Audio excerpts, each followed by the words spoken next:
I'm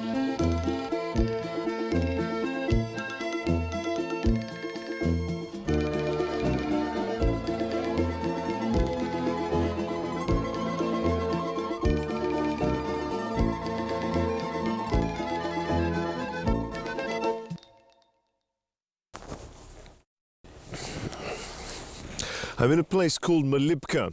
At first glance, perhaps just another piece of Perm region countryside. But apparently you can have close encounters here with much more than just nature.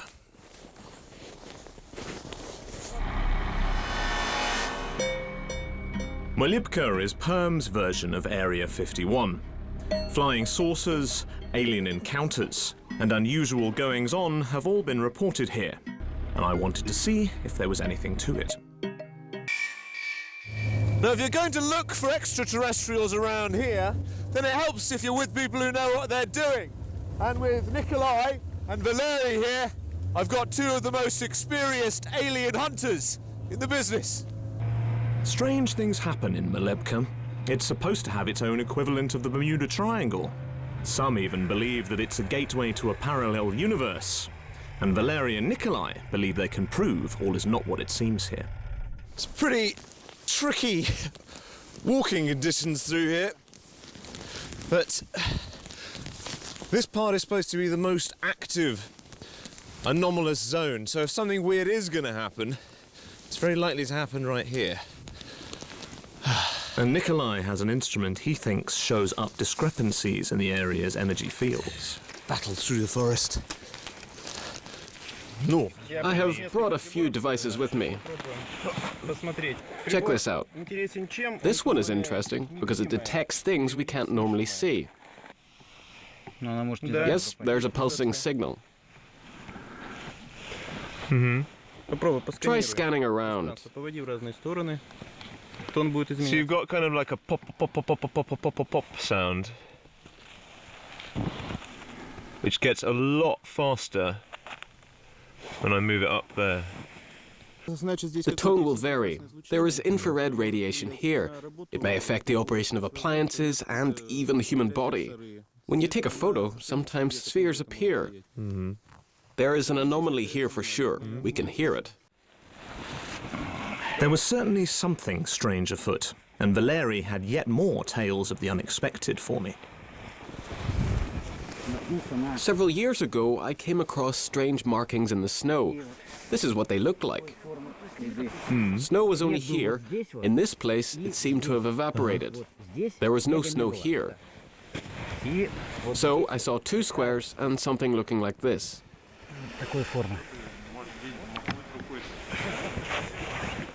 I think this was left by a UFO. I'd barely noticed the hours passing, but the sun had already started to set. If I was going to see something in Molybka, it had to happen fast. So I've encountered parallel universes, energy anomalies, and even lapses in time. But I still haven't found any of these pesky aliens. There must be some way to do it. Take me to your leader! Somewhere. Well, I don't know what happened next. I seem to have some strange, unexplained memory loss. But aliens or no, I needed to head north. And a 320-kilometre drive, or a swift teleportation, will take you to one of the area's most popular cities and a genuine industrial powerhouse. This place is called Solikamsk, and it may be the most important city in the whole of the Perm region. They call it Russia's salt cellar, and it's been supplying the vital mineral to the country for more than 600 years. Like Perm, the city lies on the Kama River, and its name translates to salts of the Kama. It's particularly famous for its potassium chloride, which is refined and sold as fertilizer. And a trip through the city shows how the process has changed over time. These buildings are a tribute to a bygone age. They date back to the 1880s, and they're the oldest standing salt factory left in Russia. All of this is original equipment, and this borehole goes down to a depth of almost 200 meters. They found that down there the salt water had a higher concentration, and they would pump it out and take it to the furnace house for the next stage of the process. The salt was obtained by evaporation, and once it had boiled off from this great big basin here, it would have been put up the top, ready for the next batch. And then it would all have been transported by hand in bags like this. Now, this one was supposed to be just for the ladies. And I can tell you, that's about 50 kilos. They made them tough in those days. Oh. Now this will give you a better idea of what the borehole actually looks like. This one was drilled in 1906 and was actually under another old factory. The water's still flowing, and nowadays people basically come and use it as some sort of tonic. Apparently it's supposed to be very good for the skin. It's certainly refreshing.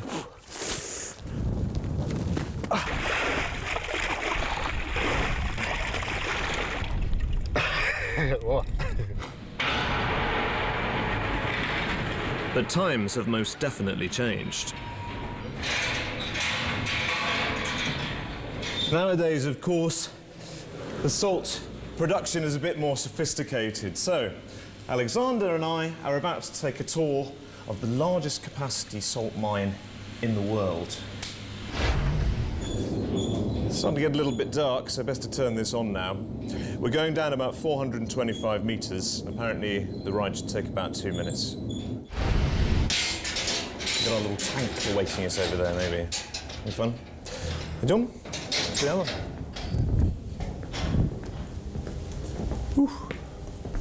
This is Rodnik's shaft number 4, and they cut out around 1.3 million tonnes of ore from it every month. As we moved onward, it was easy to make out the different layers present on the mine's walls.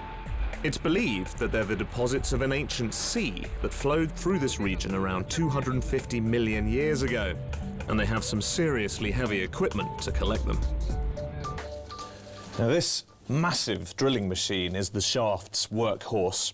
It weighs about 100 tonnes and excavates almost 30 metres down each seam every shift. And I'm going to get the chance to put it into action. Right, here goes nothing.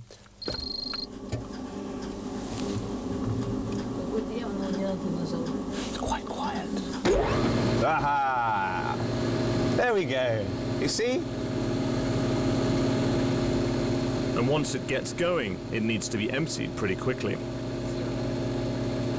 So our transport vehicle is coming up here to the drilling machine, and in a second, that funnel is going to come down, and we should see about 15 tonnes of ore going into the back here.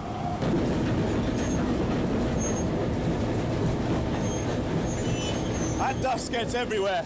Your eyes, your nose, and your mouth. Yeah. So just 1 minute to fill up the whole truck. And almost as fast, they're empty again. And off we go. So here comes our loaded up ore truck now.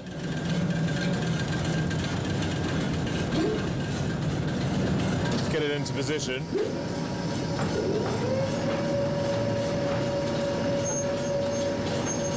And then all of the ore comes down through here and onto the conveyor, where it's transported to the factory for refining.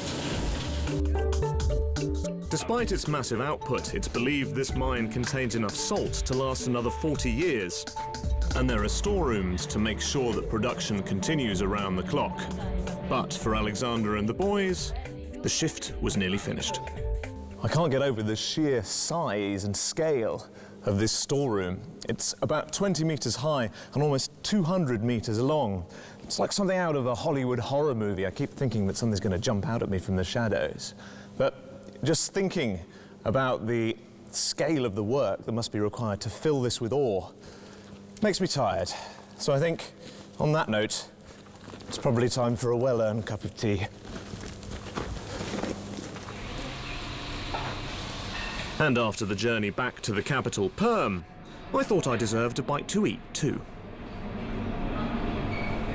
One of my favourite things about travelling around Russia is that it gives me a chance to try out all the different local cuisines. And on a chilly winter day like today, it's the perfect excuse to eat something hot and fattening. Now this is a city after my own heart because Perm is famous for its pies. And I'm going to learn how to make one. Hello there. Hello. Oh, What can we cook today? I can teach you how to cook our посекунчики. That'd be great, thank you very much. Хорошо. Посекунчики translate as small, juicy pies. Tiny, supposedly to match the short hours of daylight, they're a winter favourite here in Perm. Okay. Попробуй, да? Right, okay. See how good I am with a rolling pin.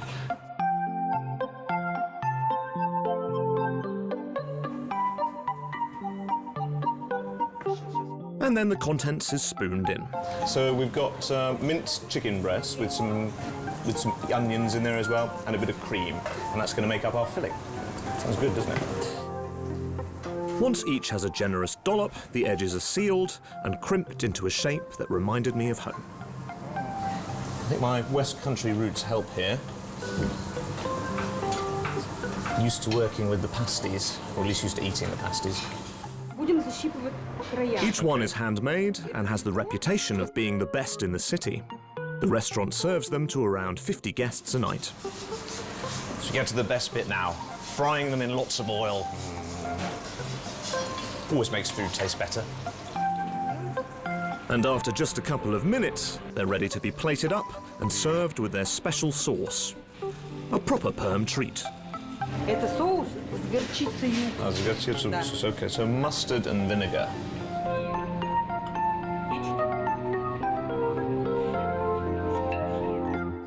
Of course, the proof of the посекунчики is in the eating.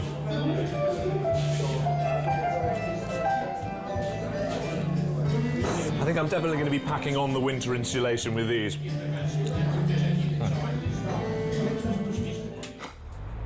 There's no doubt that if you're visiting Russia, the Perm region has a great deal to offer. A thriving capital that's making an artistic statement, natural highlights, and an industrial centre that's still going strong after 600 years. I'd save Malibka for the end though, just in case.